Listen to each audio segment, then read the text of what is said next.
हाँ अब ठीक। नहीं नहीं, वापस निकालना आई थिंक।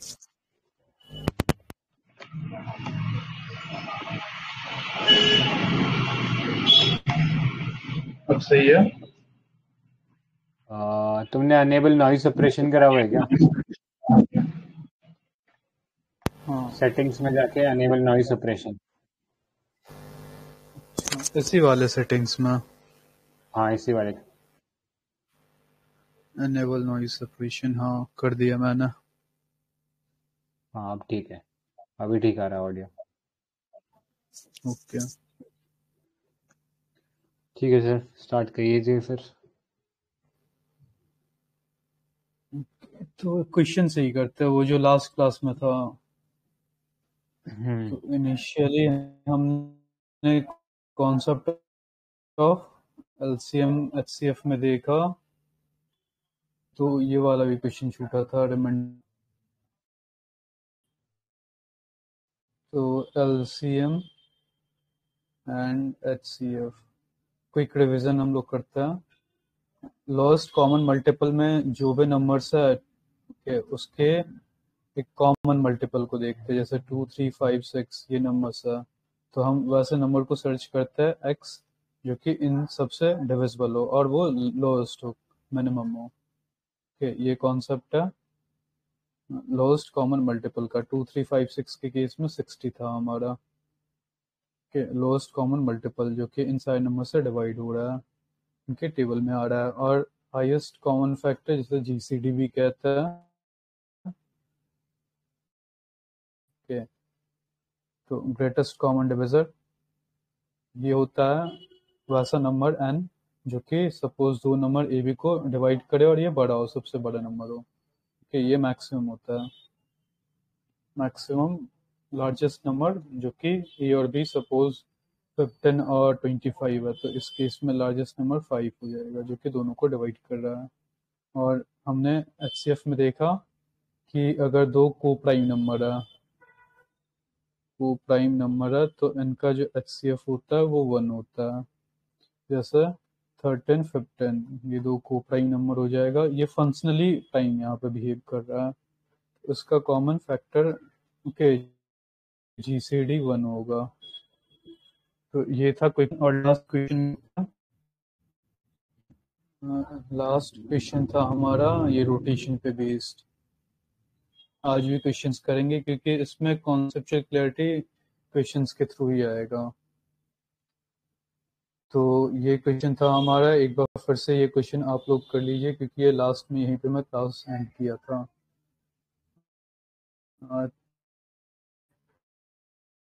इसको मैं इरेज कर देता हूँ। व्हील है तो पहला व्हील 1 मिनट में 60 रिवॉल्यूशन कंप्लीट करता है, दूसरा व्हील 1 मिनट में 36 रिवॉल्यूशन कंप्लीट कर रहा है और तीसरा व्हील 1 मिनट में 24 रिवॉल्यूशन कंप्लीट कर रहा है। और suppose time t equals to 0 पे तीनों का एक पॉइंट, ओके, ये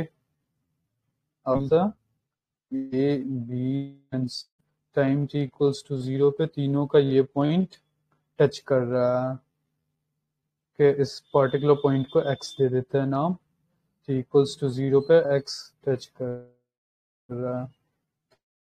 तो कितने टाइम बाद अगेन पॉइंट टच, 1 मिनट में लगाता है मैं, और ये 1 मिनट में 36 और ये 1 मिनट में 24 रिवॉल्यूशन।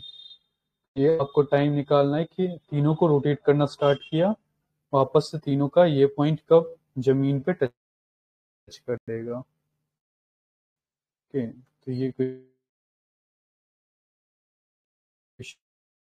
था एलसीएम पे लास्ट क्लास में। अब से क्विकली सॉल्व कीजिए। 5 आ रहा है सर, 5।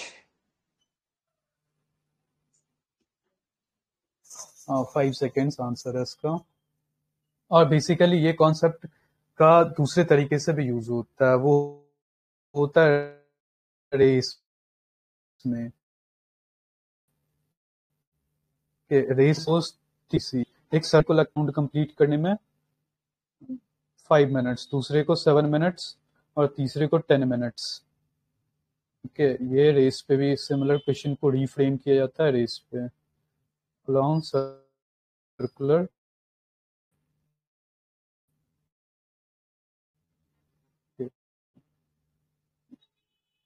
सर्कुलर ट्रैक पे।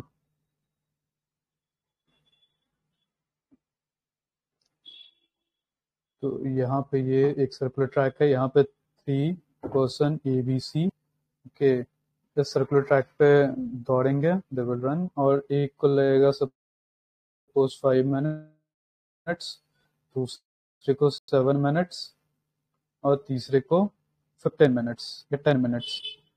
तो वापस से तीनों कब एक साथ, अभी इस पॉइंट पे तो कितने टाइम बाद तीनों एक साथ मिलेंगे। यहाँ पे इस पॉइंट फिक्स नहीं है, ये आपको बताना है कि कितने टाइम बाद तीनों एक साथ किसी एक पर्टिकुलर पॉइंट पे मीट करेंगे। तो ये कॉन्सेप्ट भी सेम है कि तीनों का टाइम का एलसीएम लेंगे हम, जो कॉमन टाइम आएगा वो हो जाएगा उस उतने टाइम के बाद तीनों फिर से एक पर्टिकुलर पॉइंट पे मीट करेंगे। तो जो एलसीएम होगा वो हो जाएगा 5172, 35-70 मिनट्स के बाद। ओके, तो 70 मिनट्स के बाद तीनों एक साथ मिलेंगे, तो रिफ्रेम किया जाता है। इस क्वेश्चन को सॉल्व करेंगे, यहाँ पे 60 रिवॉल्यूशन 1 मिनट में है, तो 60 सेकेंड्स के अराउंड हम निकालेंगे कि 60 सेकेंड में ये 60 रिवॉल्यूशन करता है 1 सेकेंड में। ओके, एक रिवॉल्यूशन करेगा या एक रिवॉल्यूशन करने में 1 सेकेंड, फिर से एक रिवॉल्यूशन करने में लगेगा 6 सेकेंड लगेगा एक रिवॉल्यूशन का टाइम, और इसे एक रिवॉल्यूशन का टाइम लगेगा 24/60 सेकेंड्स। तो ये कितना हो जाएगा 5/3 के एक रिवॉल्यूशन का टाइम इतना सेकेंड है, और एक रिवॉल्यूशन का टाइम इसका है 2/5 सेकेंड्स। तो सिमिलरली अब ये रेस के क्वेश्चन पे आ गया कि 3% एक सर्कुलर ट्रैक पे दौड़ रहा है, तो इस तीनों टाइम का हम एलसीएम निकाल लेंगे। तो जो कॉमन मिनिमम टाइम होगा वो 1/1 सेकेंड का एलसीएम, और फिर 5/3 सेकेंड्स का एलसीएम। जो फ्रैक्शन का मेथड मैंने एलसीएम का बताया वो यूज कर लेंगे यहाँ पे, 2/5 सेकेंड का एलसीएम। तो ये क्या होता है formula, LCM of fraction equals to LCM of numerators upon HCF of denominators.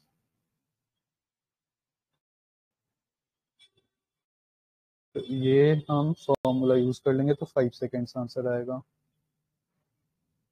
ऊपर का एलसीएम 1, 5 और 2, और 2/5 आएगा क्या ये कैलकुलेशन मिस्टेक तो नहीं है ना।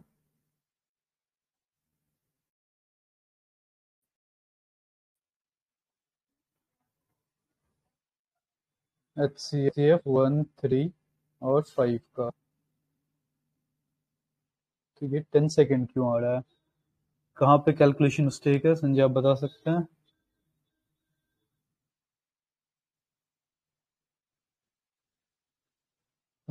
सर 5। 5/3 ये हो गया, और 24 रिवॉल्यूशन 12×5 60, और फिर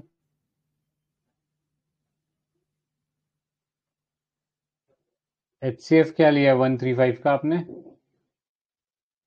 135 का 1 HCF हो जाएगा, और एलसीएम 10 आ रहा है ये। 10 कैसे आ जाएगा? ऊपर तो सर 5 आएगा ना, वो आपने उल्टा नहीं किया। 5/2 अच्छा होगा वो। अच्छा, हाँ उल्टा कर। ये बेसिकली 36 रिवॉल्यूशन 60 सेकेंड्स में, और ये 24 रिवॉल्यूशन 60 सेकेंड्स में, यहाँ कहीं मिस्टेक है, इसे क्लियर कर देता हूँ।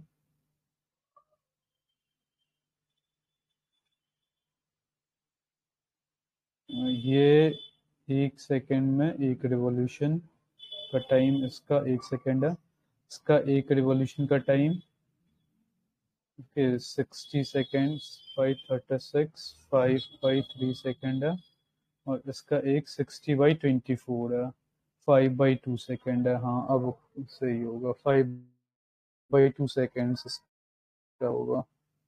तो 2/5 नहीं होगा, 2/2 सेकेंड्स होगा, 5/2 सेकेंड्स। तो एलसीएम ऑफ 5, ये 5 हो जाएगा और ये 2 हो जाएगा। तो एलसीएम इसका 5 हो गया, नीचे का 1, तो इतने सेकंड के बाद ये फिर से कांटेक्ट में आएंगे। तो ये क्वेश्चन रेस पे भी बेस्ड हो सकता है इंस्टेड ऑफ व्हील्स पे बेस्ड। तो नेक्स्ट क्वेश्चन करते हैं एलसीएम एचसीएफ का, सिमिलर थोड़ा डिफरेंट थीम है इसका। ये क्वेश्चन है, इसमें क्या कह रहा है कि एक वायर है हमारे पास, के एक वायर है और इसे 4 इक्वल पार्ट्स में हमने डिवाइड कर दिया, और फिर 4 इक्वल पार्ट में डिवाइड करने के बाद सेगमेंट को, हर एक पर्टिकुलर सेगमेंट को फिर से 2 इक्वल पार्ट, 3 इक्वल पार्ट और 8 इक्वल पार्ट में हमने डिवाइड किया है। तो अगर रिजल्टिंग सेगमेंट का इंटीजर लेंथ है तो मिनिमम लेंथ ऑफ वायर क्या होगा? ये क्वेश्चन आप रीड कीजिए और फिर सॉल्व कीजिए इसका आंसर।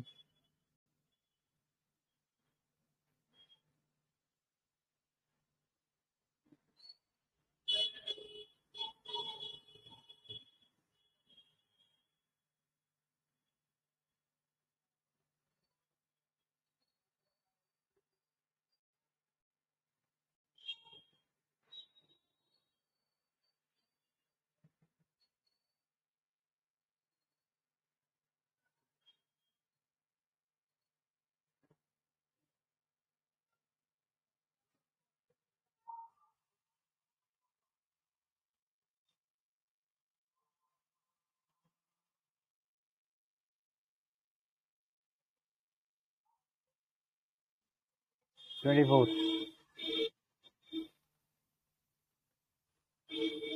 इसका 24 आंसर नहीं है। 96। हाँ 96 आंसर है। तो ये क्यों आ रहा है 96? बेसिकली 4 से मल्टीप्लाई पास होंगे। तो बेसिकली हमने एक वायर लिया ए बी सी डी, इसे 4 सेक्शन में डिवाइड कर दिया, ये इक्वल पार्ट है ए बी सी डी का वैल्यू, और फिर ए को हमने इनलार्ज किया तो ये 2x लेंथ हो जाएगा इसका, इसका 3y टोटल इक्वल पार्ट्स में। तो ये and each if the each resulting segment has an integer length, तो एक्स वाई जेड ये इंटीजर लेंथ में है। तो जो ये वायर का लेंथ हो जाएगा इस तीनों का मल्टीपल हो जाएगा, और मिनिमम लेंथ है ना, तो एक्स वाई जेड 1 कर देंगे वैल्यू के। तो 238 का एलसीएम इंटीजर लेंथ में 238 का एलसीएम हो जाएगा कितना? 24। तो ये वैल्यू 24 हो गया हमारा, ये वैल्यू 24 हो गया। तो हर सेगमेंट का लेंथ 24 हो जाएगा। तो ये 96 आंसर हो गया। क्लियर है? ये क्यों किया हमने ऐसे? क्योंकि लेंथ मांग रहा है, इसीलिए आई को तीनों को बराबर ले लिया हमने इंटीजर में। ओके, इसका आंसर 96 है। अब ये एक क्वेश्चन करता है,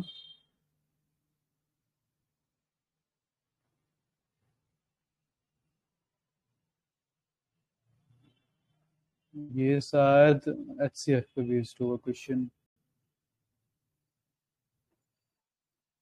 हाँ,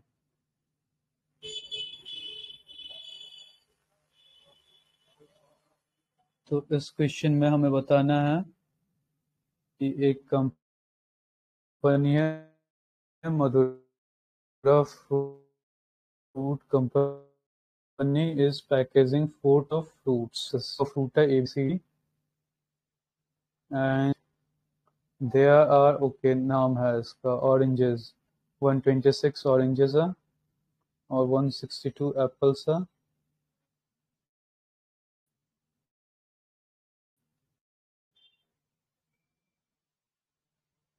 26 oranges, 162 apples, guavas 198 है और 306 pears है.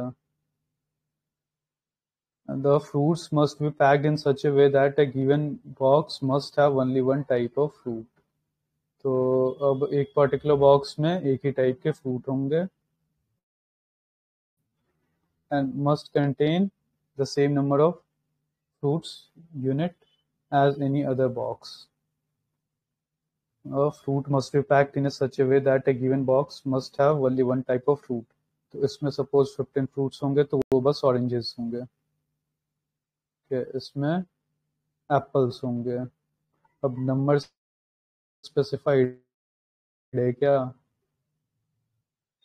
must contain the same number of unit as any other box. मतलब कि इसमें 15 एप्पल्स होंगे. तो हमें इस तरह से डिवाइड करना है कि हर बॉक्स में एक ही टाइप के फ्रूट हो और एक ही number same number of fruits हो. तो कितने हमें minimum number of boxes use करने पड़ेंगे इसके लिए, इस टाइप के डिस्ट्रीब्यूशन के लिए. तो वो डार्विन वाला क्वेश्चन है, उसी पे बेस्ड है ये थोड़ा बहुत, पर उसमें HCF नहीं निकालना था हमें.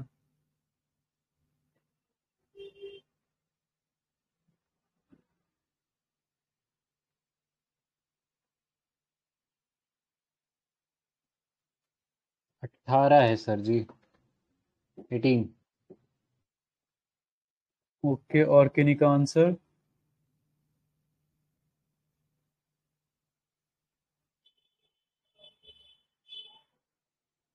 एटीन है sir. Let me cross check, एक बार सॉल्व करता हूँ. तो उसे अगर देखेंगे तो box suppose n number of boxes लिया हमने, तो n नंबर ऑफ बॉक्सेस हो जाएगा, मतलब कि 126 प्लस 162 प्लस 198. एक तो कॉमन है HCF, मैं इसे रिवर्स में सॉल्व करना जा रहा. n बॉक्सेस लिया तो बाई n हमें निकालना है, और सपोज सब में x फ्रूट्स है. नहीं, ये कॉम्प्लेक्स हो जाएगा अगर इक्वेशन बेस्ड जाएंगे तो. सब में x फ्रूट्स है,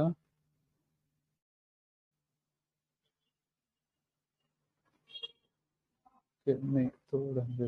हाँ, तो इसमें इसी तरह से देखेंगे, HCF बेस्ड क्वेश्चन है. तो सपोज इसका नंबर, ऑरेंजेस का नंबर एन ए आया, ए बॉक्सेस में हमने ऑरेंजेस को पैक कर दिया, बी बॉक्सेस में ऐसे एप्पल्स को सी नंबर, सी बॉक्सेस लगे इसके लिए और डी बॉक्सेस इसके लिए लगे. ओके, ये मे बी 5 बॉक्सेस 7 8 9 बॉक्सेस में इतने अरेंज हो गए. तो ये मल्टीपल में होगा ना, ए डिवाइड करेगा 126 को, फिर बी डिवाइड करेगा 162, सी डिवाइड करेगा 198 और 306 को ये डिवाइड करेगा, ये सारे नंबर्स, और सब में ए एक्स यूनिट है. तो हमें बेसिकली एक्स निकालना है. एक्स मतलब डिवाइड निकालना करके क्या? ये मतलब ऐसे क्वेश्चंस ना ऑप्शन से जा सकते हैं क्या? मतलब सीधा कॉम्प्लेक्स 18 हो से जाएगा divide मुझे लगता है. अच्छा, ओके. हाँ, ऑप्शन से भी एलिमिनेशन, ऑप्शन एलिमिनेशन भी हो जाएगा, पर मैं देख रहा हूँ कि अगर बॉक्सेस के थ्रू जाऊंगा तो क्या होगा, वो कॉम्प्लेक्सिटी बढ़ेगा. तो इसी तरह से देखना. बेसिकली HCF क्यों निकाले हम लोग? क्योंकि ए नंबर ऑफ बॉक्सेस में हमने ऑरेंजेस को पैक कर दिया, ए नंबर ऑफ बॉक्सेस में हमने पैक किया ऑरेंजेस को, तो और सब बॉक्स में एक्स ऑरेंजेस है, AX इक्वल्स टू 126 हो जाएगा. सिमिलरली बी बॉक्सेस में हमने एप्पल्स को अरेंज कर दिया, BX CX, क्योंकि x कॉमन हो, x इक्वल्स टू सबके वैल्यू 162 198 306 198 306. तो हमें पूछा गया है कि maximum number of boxes, minimum number of boxes क्या होगा। तो मिनिमम नंबर ऑफ बॉक्सेस के लिए हमें क्या करना पड़ेगा, इन सबको ऐड करना पड़ेगा 1 2 6 यहाँ पे। ये मिनिमम नंबर ऑफ बॉक्सेस के लिए हमें ये मैक्सिमम चाहिए वैल्यू, ये मैक्सिमम वैल्यू चाहिए, और ये मैक्सिमम चाहिए मतलब कि हमें x को मैक्सिमाइज करना है, x को मैक्सिमाइज करना है। तो x मैक्सिमम कब होगा, जब ये इन सारे नंबर्स का जीसीडी हो, ग्रेटेस्ट कॉमन डिविजर हो, हाईएस्ट कॉमन फैक्टर हो, x मैक्सिमाइज हो जाएगा, x सबसे बड़ा वैल्यू लेगा। इसीलिए हमने HCF निकाला इन सारे नंबर्स का। ये रीजन है कि हमने HCF इसलिए निकाला ताकि जो हर एक पर्टिकुलर बॉक्स में है ना, मैक्सिमम फ्रूट्स रख सकते हैं, तो उससे बॉक्स के नंबर कम हो जाएंगे। तो इसका जो HCF आ जाएगा, क्या HCF आया आपका? 18 टाइम फैक्टर 18 ओके 18। तो 18 से इसे डिवाइड कर देंगे इन सारे नंबर्स को, तो उतने बॉक्सेस हमें मिल जाएंगे। तो क्या डिवाइड करने पे आया?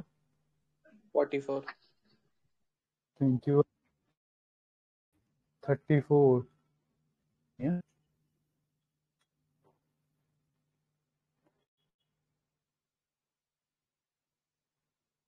Option number 4 126 plus 162 plus 198 7 plus plus 9 plus 11 306 plus 1 मतलब 70 सॉरी 80 44 बॉक्सेस होंगे, 44 बोला होगा। तो इस तरह से अप्रोच करेंगे। हमें n को मैक्सिमाइज किया, n बेसिकली x है, तो उससे बॉक्सेस मिनिमम हो जाएंगे। और x को कैसे मैक्सिमाइज करेंगे, x जब ग्रेटेस्ट वैल्यू लेगा, ग्रेटेस्ट कॉमन डिविजर होगा। तो इसे और भी कई तरीके से रिफ्रेज किया जा सकता है। तो एक वैसे नॉर्मल क्वेश्चन लेते हैं पहले, क्योंकि ये काफी ज्यादा एक ही गया सेम, तो थोड़ा डिफरेंट लेते हैं क्वेश्चन जरा। एक ये क्वेश्चन कीजिए, लॉजिकल क्वेश्चन है। A person is standing 2 steps, ये एलसीएम एचसीएफ का नहीं है, वैसे जनरल क्वेश्चन है। 2 steps to the left of red mark and 3 steps to the right of blue mark. तो यहाँ पे अगर ये पर्सन खड़ा है तो ये हो गया आपको 2 स्टेप्स लेफ्ट, इसका लेफ्ट इस डायरेक्शन में होगा। तो ये रेड मार्क है, रेड मार्क, तो यहाँ पे पहला स्टेप और ये दूसरा स्टेप, 2 स्टेप्स, हाँ दूसरा स्टेप्स, ये थर्ड नंबर पे है। एंड 3 स्टेप्स के to the right of blue mark, यहाँ कहीं ब्लू मार्क है, और यहाँ पे ये फर्स्ट सेकेंड थर्ड के, यहाँ से फोर्थ हो जाएगा इसका पोजीशन। तो ये कहीं यहाँ पे खड़ा है।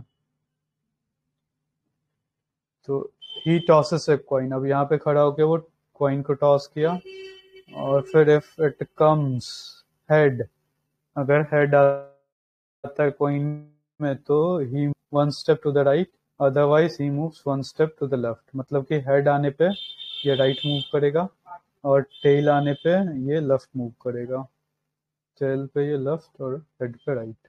He keeps doing until he reaches one of the 2 marks, कहीं एक मार्क या तो रेड मार्क पे, रेड मार्क यहाँ पे मतलब कि पहला दूसरा स्टेप पे ही रेड मार्क है, या तीसरे पे है, यहाँ पे ही रेड मार्क है, कि आपको यहाँ पे ही रेड मार्क लेना है और यहाँ पे ब्लू मार्क लेना है। कि ये तीसरा स्टेप पे ही रेड है और दूसरा स्टेप पे ही ब्लू मार्क है।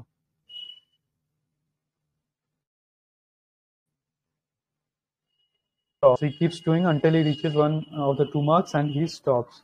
At which mark he will stop? कहाँ पे रुकेगा? पहला स्टेटमेंट बोल रहा है कि उसने 21 टाइम कॉइन को टॉस किया है। दूसरा स्टेटमेंट बोल रहा है कि he has obtained 3 more tails than head.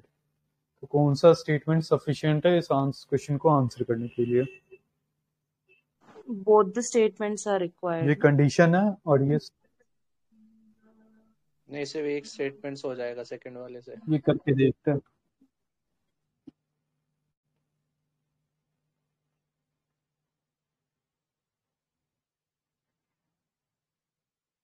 तो इसे करके देखते हैं, सॉल्व इसे करते हैं। ऑर्गेनिक का आंसर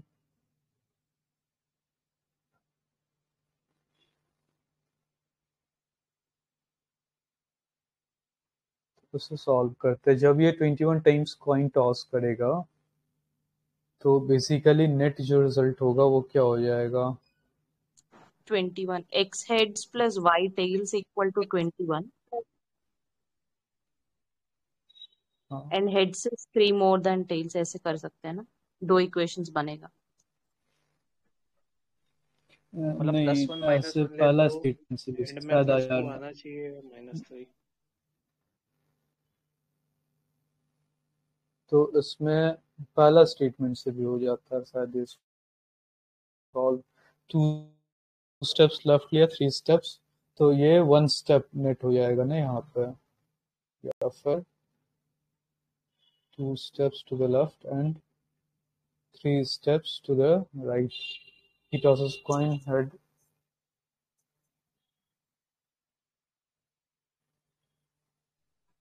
तो नहीं सर, अगर x सपोज यहाँ पे उसके, हाँ,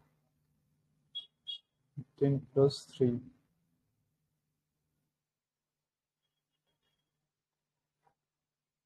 इस क्वेश्चन को देखना पड़ेगा मुझे, इसका सॉल्यूशन, क्योंकि इसमें शायद पहले से दिया जाता है आंसर और नहीं, जैसे, इसमें इसमें अगर हम +1 -1 की वैल्यू असाइन कर दे हेड और टेल को, हाँ, तो ये अगर 21 है तो इसका नेट रिजल्ट एट मैक्स +1 हो सकता है, राइट? पर हमें तो या तो -3 चाहिए क्योंकि इसको 3 स्टेप पीछे जाना है, या हमें +4 चाहिए ताकि 4 स्टेप्स आगे जाए, या प्लस मतलब मोर देन 1 तो चाहिए।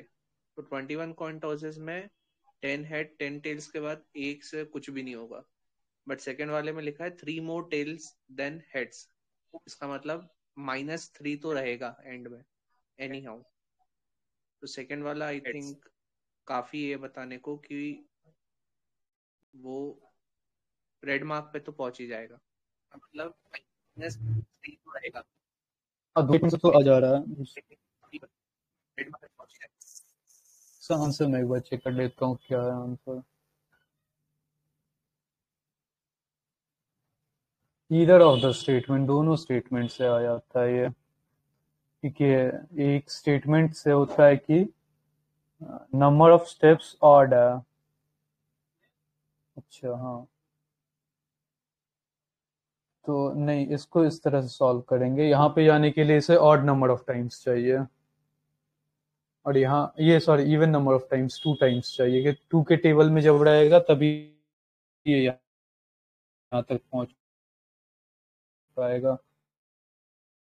और ये यहाँ पे आने के लिए ये 3 के टेबल में रहना चाहिए, तब यहाँ पे जा सकता है। ये 21 टाइम्स आया तो ये यहाँ पे नहीं पहुँच पाएगा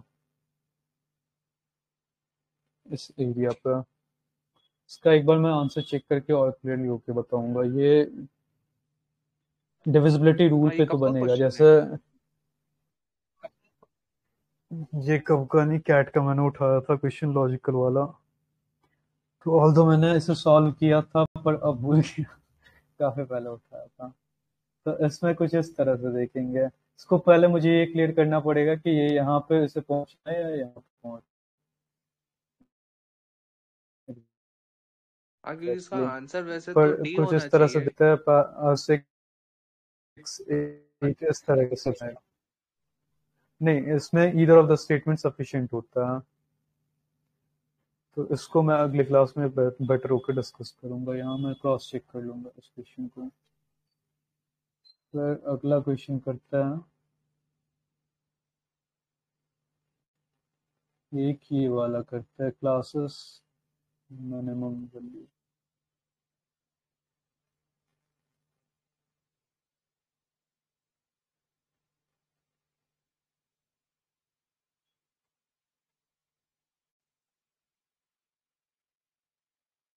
हाँ, ये वाला ये वाला LCM HCFP based question.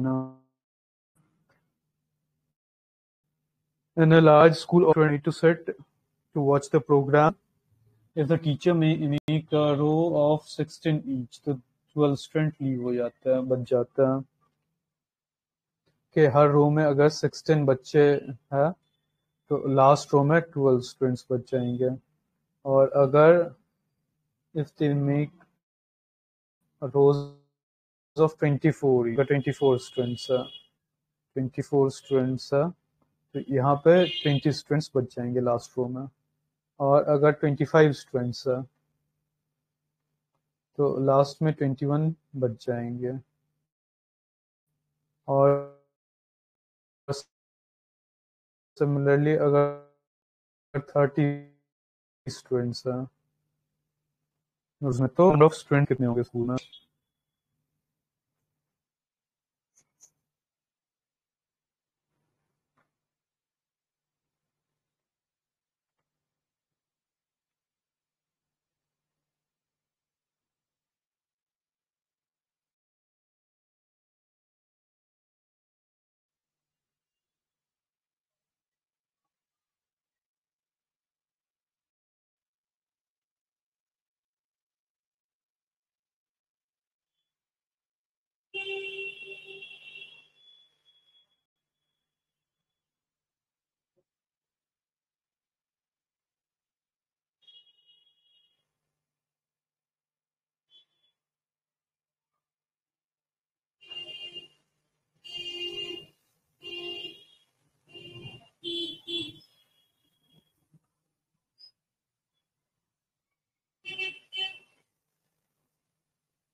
और वो क्वेश्चन हो जाएगा, वो रेड और ग्रीन मार्क वाला. उसका सॉल्यूशन मैंने देखा, क्लियर हो जाएगा. ये किन्हीं का आंसर आया, मिनिमम कितने स्टूडेंट्स होंगे. ये कॉमन कॉन्सेप्ट है, डिवीजन मेथड से भी हो जाएगा. कि अगर 16 ईच है तो total number of students n है, तो n equals to 16 times t1 plus 12. Okay. और सिमिलरली जो कल मेथड मैंने बताया था, n इक्वल्स टू कितना हो जाएगा, सारे क्वेश्चंस उसी पे पर रीफ्रेजिंग हो जाता है, 24 टाइम्स t2 प्लस 20. और फिर n इक्वल्स टू लिख सकते हैं यहाँ पे 30 times t3 plus 26. n equals to 25 20 क्या है 5, हाँ ये 21 है. 25 टाइम्स t4 प्लस 21. तो अब ये क्लियरली दिख रहा है ना कि यहाँ पे सब में अगर n+4 ऐड करेंगे, n में 4 हर जगह ऐड करेंगे तो ये क्लियरली डिविजिबल हो जाएगा. ये 4 16 हो जाएगा, ये 4 24, ये 4 30 हो जाएगा. तो n तो डिविजिबल नहीं है, पर n+4 हमारा 16 से भी डिविजिबल है, और फिर 24 से भी, 30 से भी, और 25 से भी डिविजिबल है. तो n+4 का वैल्यू इसका LCM हो जाएगा minimum, list common multiple minimum value. तो किन्हीं का आंसर आया 1196.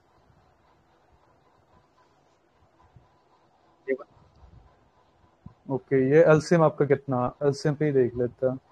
1200. तो मेथड तो समझ में आ गया. तो हाँ सर.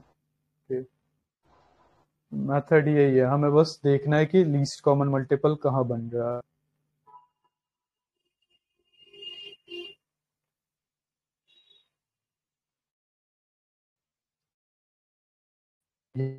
यहाँ पे इसलिए नहीं मल्टीप्लाई कर रहा है क्योंकि ये लीस्ट नहीं बने. लीस्ट के लिए प्राइम फैक्टराइजेशन चाहिए हमें.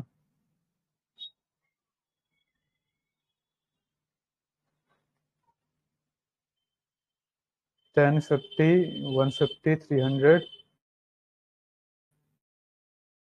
600 1200 LCM आ जाएगा. मतलब कि n+4 का वैल्यू 1200 है, 4 का वैल्यू 1200 है, n का वैल्यू 1196 हो जाएगा।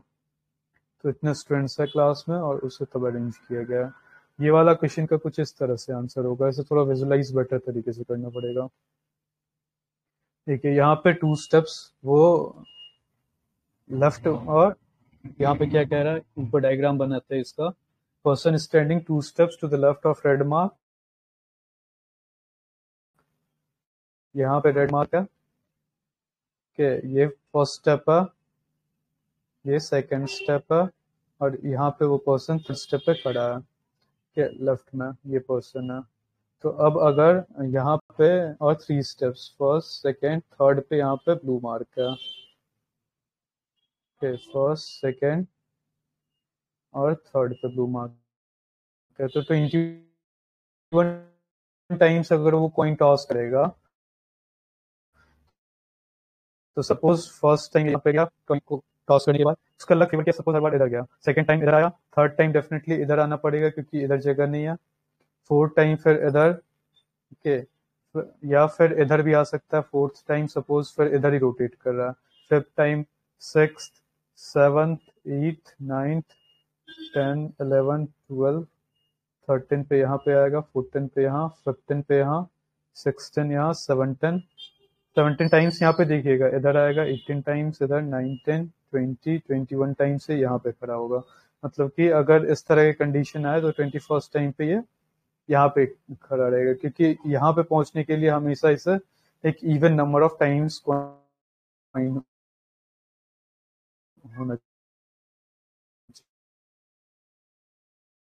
चाहिए।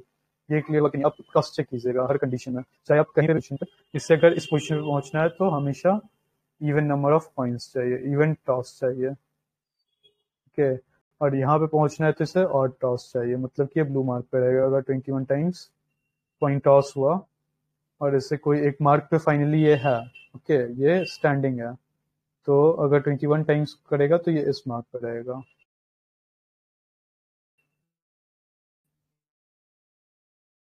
क्वेश्चन में ये है कि 21 टाइम्स के बाद ये कहीं एक है, वो कौन सा जगह, रेड या ब्लू मार्क है। ये क्लियर हुआ कि नहीं पहला वाला।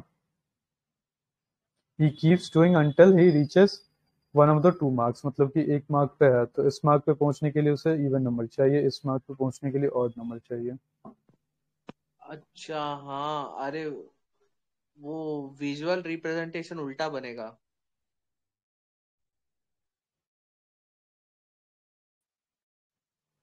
लेफ्ट राइट उल्टा है क्या मेरा, देख लेना ये लेफ्ट राइट जो भी है। तो क्वेश्चन में कॉन्सेप्ट ये क्रक्स ये है कि अगर उसे रेड मार्क पे पहुंचना है तो इवन नंबर ऑफ टॉस चाहिए, और अगर ब्लू मार्क पे पहुंचना है तो ऑड नंबर ऑफ टॉस चाहिए। तो पहला स्टेटमेंट से भी आएगा ये आंसर। तो एक बार हर कंडीशन में लगा के देखना, मैंने लगाया था तो यहीं पहुंच रहा है 2-3 जगह। और फिर ऑब्टेन्स 3 मोर टेल्स देन हेड, ओके, अगर हेड उसके पास x है तो टेल क्या हो जाएगा, x+3 हो जाएगा, ओके, 3 मोर टेल्स देन हेड, और टेल पे ये क्या हो रहा है, टेल पे 3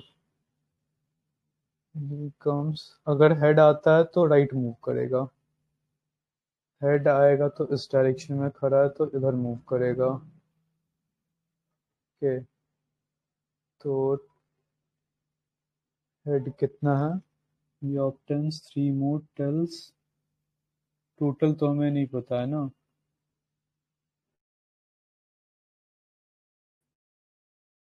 तो नेट क्या होगा, हाँ सिंपली ये देखेंगे नेट कितना हो रहा है। टोटल हेड अगर x है तो टेल हो जाएगा x+3, नेट 3 स्टेप ही होगा ना, x+3 माइनस एक्स। तो नेट किस डायरेक्शन में, नेट स्टेप है 3 स्टेप्स ये मूव करेगा,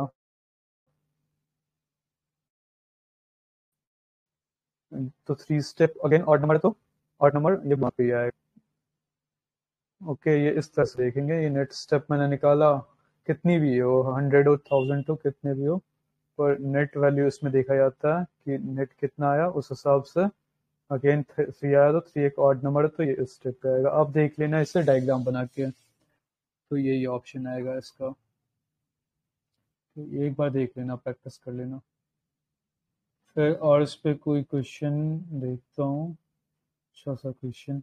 आप इन सारे क्वेश्चंस को वापस से प्रैक्टिस कर लीजिएगा ताकि क्लियर हो जाए।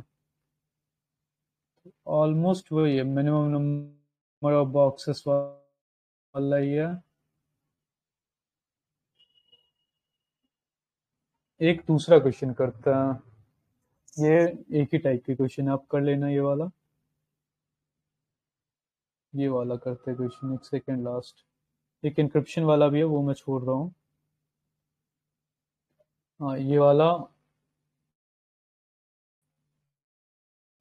क्वेश्चन कीजिए और बाकी क्वेश्चन प्रैक्टिस कर लीजिएगा। इसके बाद एक और क्वेश्चन करेंगे, फिर आज का सेशन कंप्लीट करेंगे। इस क्वेश्चन में कह रहा है कि yearly payment to a servant is RS 90 rupees plus turban मिलता है उसे। ये ईयर पेमेंट है उसका, ईयरली पेमेंट। और the servant leaves the job after 9 months। 9 months के बाद वो लीव कर दिया और उसे मिला 65 रुपीज प्लस टर्बन।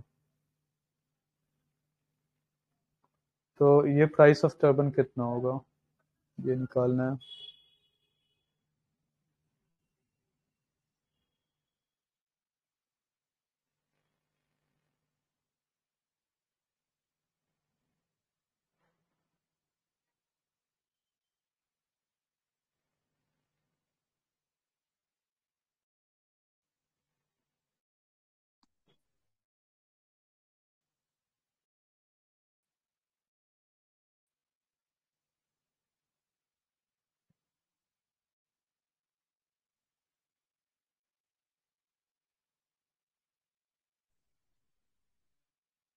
ये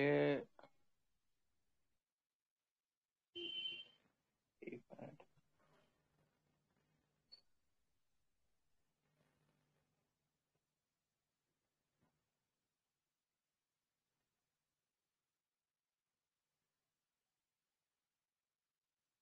टेन 10, लेट मी चेक कितना हो रहा है इसे। 12 months का इसके पास मिल रहा है 90 प्लस टर्बन टी। टर्बन का प्राइस टी कर देता है। और 1 month का कितना हो जाएगा 90 प्लस टी बाई 12। 9 months का हो जाएगा 9 into 90 plus T by 12।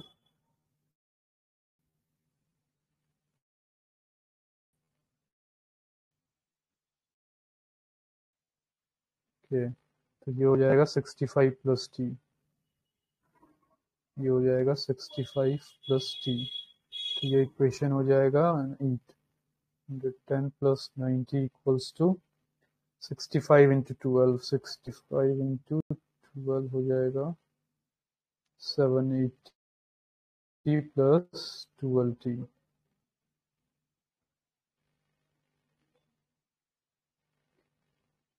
Okay, ये 30 equals to 3t, t equals to 10। ये एक हो गया सॉल्यूशन। दूसरा सॉल्यूशन ये रखता है कि उसे ये फिक्स्ड है, मतलब कि 12 मंथ्स में उसे 90 रुपीज मिला। इसे अभी रहने देता है। तो 1 month में इसे कितना मिलता, सपोज 1 month का इस मेथड से भी कुछ लोग करते तो इससे गलत आंसर आएगा। 1 month का कुछ इतना मिला प्लस टर्बन। अभी ये हटा देते हैं, उसका मंथली इतना होना चाहिए। 9 months का होना चाहिए 90 बाई 12 इंटू 9।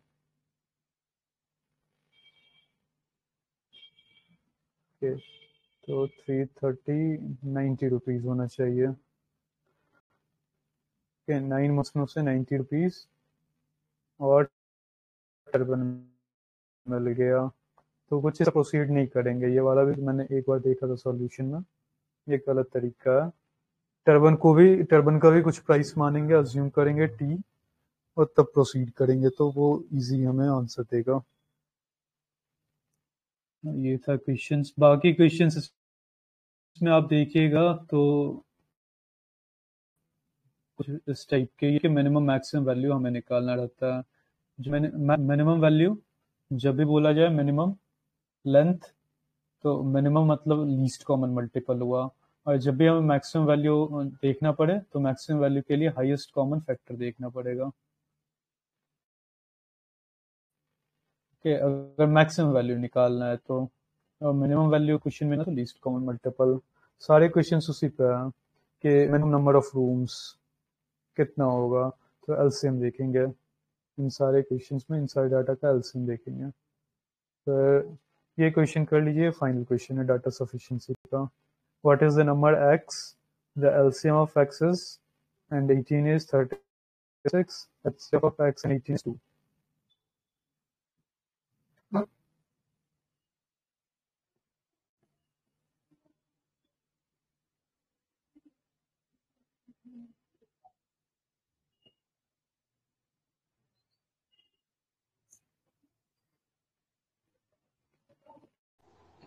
आई थिंक दोनों लगेंगे स्टेटमेंट्स।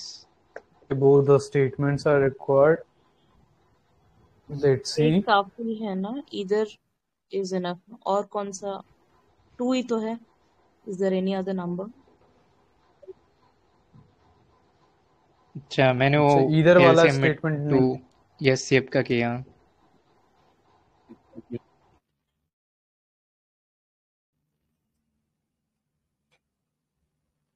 तो एलसीएम होगा x और 18 का 36। तो जो मल्टीपल है x और 18 का कॉमन मल्टीपल है वो 36 है, और HCF ऑफ x और 18 है 2। तो अगर दोनों अगर ले लेंगे तो वो तो इजीली हो जाएगा। Product of two numbers equals to LCM into HCF, LCM into HCF equals to product of two numbers. पर अगर सपोज एचसीएफ x और 18 का 2 है, मतलब कि 18 को हम 2 इंटू 9 टाइम्स लिख सकते हैं और x को हम 2 इंटू p टाइम्स लिख सकते हैं, 2p।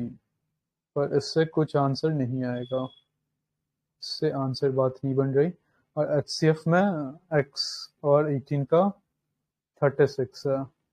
x को सपोज के कुछ फॉर्म में लिखा, जो भी प्राइम फैक्टराइजेशन है 18 को हम लिख सकते हैं 2 इंटू 3 इंटू 3, और 36 को हम लोग लिख सकते हैं 36 को 2 इंटू 2 इंटू 3 इंटू 3, तो 2 इंटू 3 इंटू 3, 2 इंटू 3 इंटू 3, और यहाँ पे क्या हो सकता है 2 इंटू, डिराइव करना पड़ेगा इसे 2 इंटू 3 इंटू 3। मिनिमम वैल्यू 36 ही होना पड़ेगा, मिनिमम हो सकता है 36, और कोई होगा 9। तो स्टेटमेंट 1 सफिशिएंट है या नहीं? किसी का स्टेटमेंट 1 सफिशिएंट आ रहा है?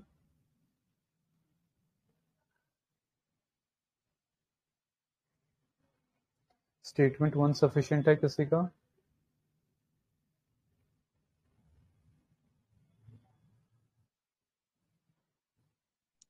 नहीं, आई कि थॉट दोनों स्टेटमेंट से है? नहीं। हाँ, दोनों स्टेटमेंट्स लगेगा, सॉरी। हाँ, क्योंकि इससे दो वैल्यू आ जा रहा है, 18 और 36 का भी हो जा रहा है। और क्यों स्टेटमेंट 1 2 4 सफिशिएंट नहीं है? 6 क्योंकि 18 और तीनों हो 36 का सकते भी हैं। एलसीएम, हाँ 18 और 4 का भी एलसीएम आप देखिएगा, ये भी। अगर बस स्टेटमेंट 1 लेंगे, x और 18 का एलसीएम 36 है, तो दो कंडीशन तो वैसे ही क्लियर हो जा रहा है। 18 और 4 का भी एलसीएम 36 है, तो हमें दोनों कंडीशन लेना पड़ेगा, बोथ द स्टेटमेंट्स।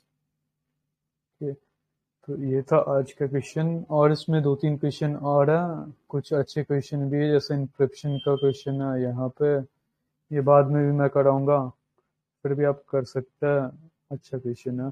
तो नेक्स्ट क्लास में हम लोग, ये इंटीजर का क्वेश्चन है, ये तो नॉर्मल, कभी बस नंबर सिस्टम का क्वेश्चंस कराऊंगा कभी। तो अब क्या कराऊंगा, इसमें और कोई टॉपिक बचा है नंबर सिस्टम में? नंबर सिस्टम में अब तक मैंने प्रॉपर्टीज ऑफ नंबर बता दिया है, प्रॉपर्टीज बता दिया है, फिर डिविजिबिलिटी रूल बता दिया है, डिविजिबिलिटी रूल, और फिर यूनिट डिजिट निकालना, number of zeros, remainder theorem,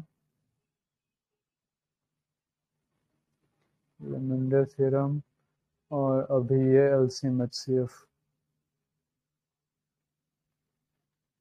LCM HCF. और कोई टॉपिक इसमें बचा नंबर सिस्टम में जो कि आपको करना हो, क्वेश्चंस, कोई सजेशन?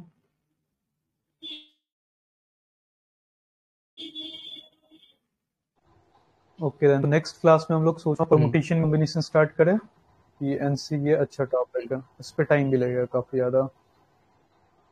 अब पीएनसी का एक बैकग्राउंड दे रहा हूँ, परमुटेशन एंड एक क्लास संडे को मैं नंबर सिस्टम का वापस से ले लूंगा, जहाँ पे क्वेश्चन प्रैक्टिस करा दूंगा, और कल से PNC permutation and combination start करते हैं, जहाँ पे जो बेसिक 2 फंडा है, जिसपे जो 2 पिलर्स इसके, सिलेक्शन और अरेंजमेंट, यही 2 कॉन्सेप्ट आता है इसमें, और अरेंजमेंट।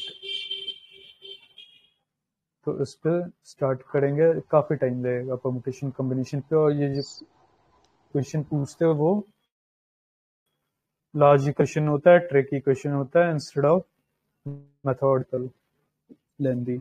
हाँ सर, ये नंबर सिस्टम में वो डिजिटल सम वाला नहीं आते शायद, या आ सकते हैं? डिजिटल सम आता नहीं है, नहीं नहीं, वो सारे कॉन्सेप्ट एसएससी के लिए है, अच्छा। मैंने बात किया था एसएससी के स्टूडेंट से, उन लोगों को यूज होता है वो। ऑल्दो डिजिटल सम इजी है, मैं बता दूंगा कभी, वो 4-5 मिनट का है, शायद उसमें समीशन ठीक है होता है, जैसे 5, 5, 7, 8 सबको सम करके उसका एक सिंगल डिजिट वैल्यू हम लोग देखते हैं, 5, 5, 10, 7, 10, 8, 25, 25 में भी 2 + 5, 7 कर देता है। तो इसकी कुछ प्रॉपर्टीज होते हैं, उस प्रॉपर्टीज पे बात किया जाता है डिजिटल सम में, तो मैं बता ठीक दूंगा, है सर। वो मेरे पास था फैक्टर्स, कंटेंट वैसे। फैक्टर्स भी देखे थे हमने। फैक्टर्स तो पढ़ा था मैंने, नंबर फैक्टर्स ऑफ हमने फैक्टर्स। पढ़ा दिया था। हाँ सर। हाँ, वो 2 पे पावर फैक्टर्स का फॉर्मूला यही था, किसी भी नंबर के प्राइम फैक्टराइजेशन को देखेंगे, एन है उसको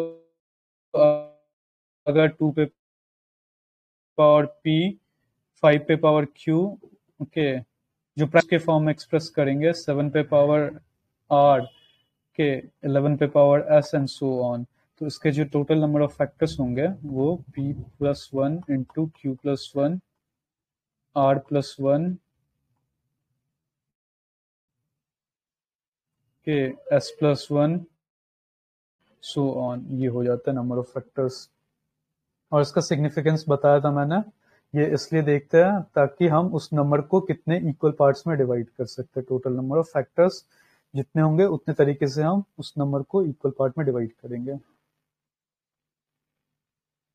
ओके देन, आज के लिए इतना ही, कल हम परमुटेशन कॉम्बिनेशन का क्लास स्टार्ट करेंगे, तब तक के लिए गुड नाइट।